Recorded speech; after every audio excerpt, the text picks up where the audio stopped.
14 বছর পর ফিরল তত্ত্বাবধায়ক সরকার ব্যবস্থা। সকালে প্রধান বিচারপতি ডক্টর সৈয়দ রেফাত আহমেদের নেতৃত্বাধীন 7 বিচারপতির বেঞ্চ এ রায় দেন, যা কার্যকর হবে চতুর্দশ জাতীয় সংসদ নির্বাচন থেকে। সংবিধানে তত্ত্বাবধায়ক সরকার ব্যবস্থা অন্তর্ভুক্তির নির্দেশও দেন আদালত। পর্যবেক্ষণে বলেন, তত্ত্বাবধায়ক সরকার বাতিল করা আগের রায়টি ছিল কলঙ্কিত। হিরন আরও মিনারেল ওয়াটার মাত্র 50 পয়সায় প্রতি লিটার। তত্ত্বাবধায়ক সরকারের এক অভিজ্ঞতা 2007 থেকে 8 পর্যন্ত হয়ে গেছে না আমাদের, তারপরে আবার কেউ চাইতে পারে। 1996 সালে সংবিধানে নির্দলীয় তত্ত্বাবধায়ক সরকার ব্যবস্থা অন্তর্ভুক্তির আন্দোলনে নেতৃত্ব দেয় আওয়ামী লীগ। অথচ ক্ষমতায় আসার পর সেই দলটি তা বাতিলে মরিয়া হয়ে ওঠে। আপিল বিভাগের রায় আসে সাবেক প্রধান বিচারপতি খায়রুল হকের আমলে। তবে পূর্ণাঙ্গ রায় প্রকাশের আগেই 2011 সালে তত্ত্বাবধায়ক বাদ দিয়ে সংবিধানের 85 সংশোধনী আনে আওয়ামী লীগ সরকার। শুরু হয় নির্বাচন ব্যবস্থার নতুন সংকট। 24-এর গণ অভ্যুত্থানের পট পরিবর্তনের পর তত্ত্বাবধায়ক সরকার ব্যবস্থা ফিরিয়ে আনতে আপিল বিভাগের দ্বারস্থ হয় বিএনপি, জামাত সহ একাধিক ব্যক্তি। বৃহস্পতিবার দেশের সর্বোচ্চ আদালত সংবিধানে ফিরিয়ে দিলেন নির্দলীয় তত্ত্বাবধায়ক সরকার, যা কার্যকর হবে চতুর্দশ নির্বাচন থেকে।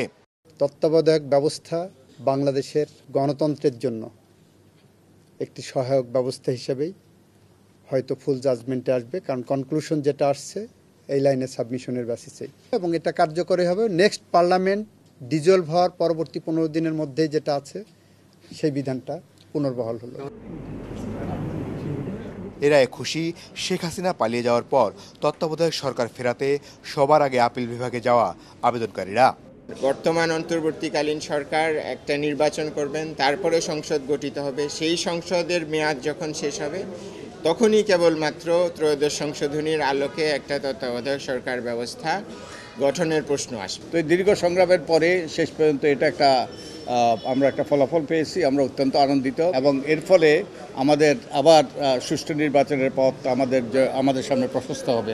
রায়ের পর আনুষ্ঠানিকভাবে বিএনপি ও জামাতও নিজেদের সন্তুষ্টির কথা জানালো।